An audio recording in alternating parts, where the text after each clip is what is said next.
Okay, guys, we are here with the final two squads. But before we go into that, I'm just gonna show you guys the total stats and everything.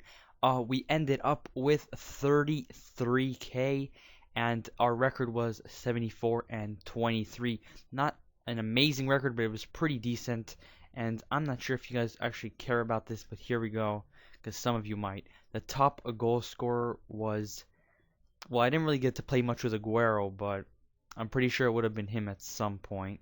Now, if I, how do I sort? Oh, there we go. Sort it out based on goals. Dzeko was our top goal scorer. Played 52 and scored 61, which is pretty crazy.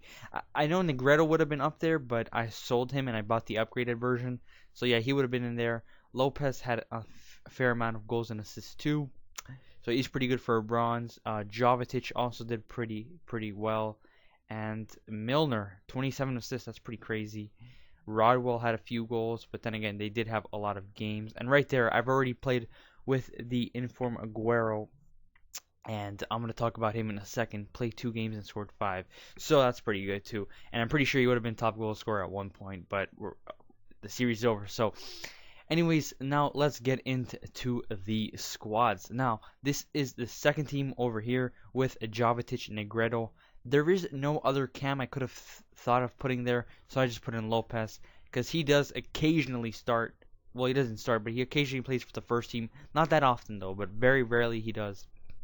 Left mid, we don't really have another one that wouldn't be in the first team, so I just put in Rodwell there, and then right mid Milner because he occasionally starts, but I would put him into the second team. Javi Garcia, same story. Clichy, same story. Nastastic, he hasn't been playing, so I'll put him into the second team.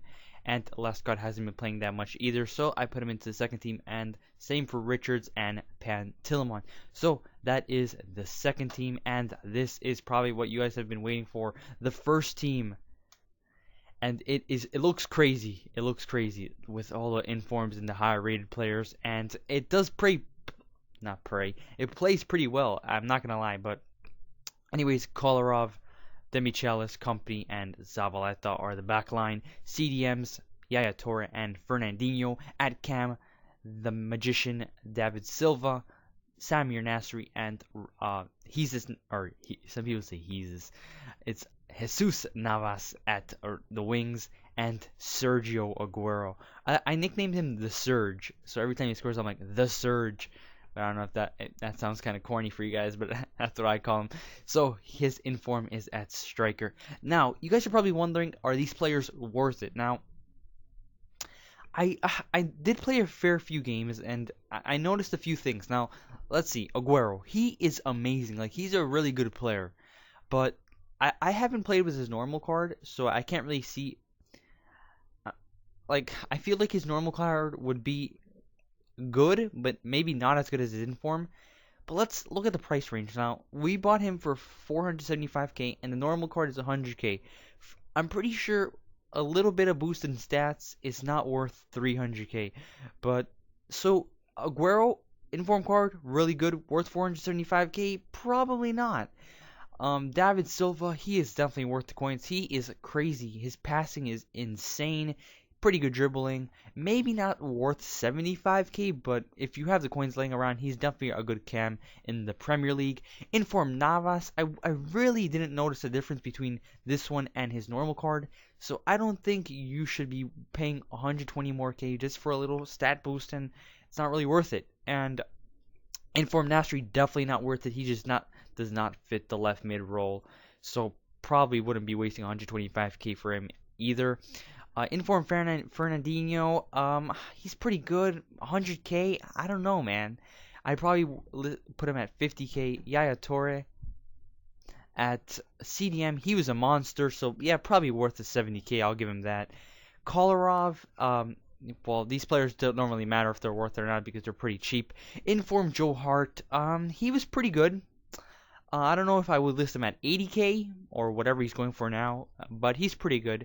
So moral of the story, informs are probably not worth it unless you're pretty rich, and that's unfortunately how it works on an Ultimate Team. You know, we live in a community where coin sellers exist and stuff like that, etc., and they do cause inflation in players.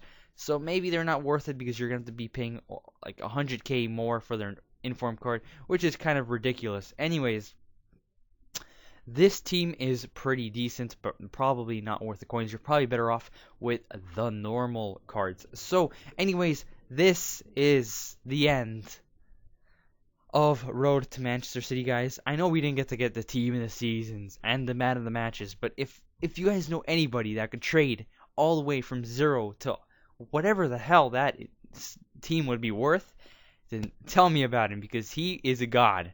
Anyways, I can't do it. I'm not that god, and this is gonna be the end of the whole series as a whole.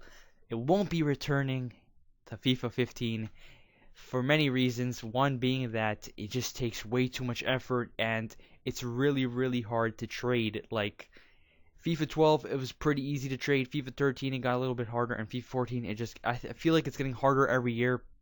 Not to mention that City are a quality side, and they get informs, team of the seasons, man of the matches, whatever, like week in, week out. So it's going to be really hard to build that squad in FIFA 15. And yeah, the market is broken, the servers never work, so it's just a hassle. And I'm going to be having a new series anyway, so hopefully you guys enjoy that. Anyways, this is the end of Road to Manchester City, guys. Hope you enjoyed. Thank you so much for all the support I've had throughout the series, both in FIFA 13 and 14. My name is PipD, guys. Hope you guys enjoyed, and I'm out.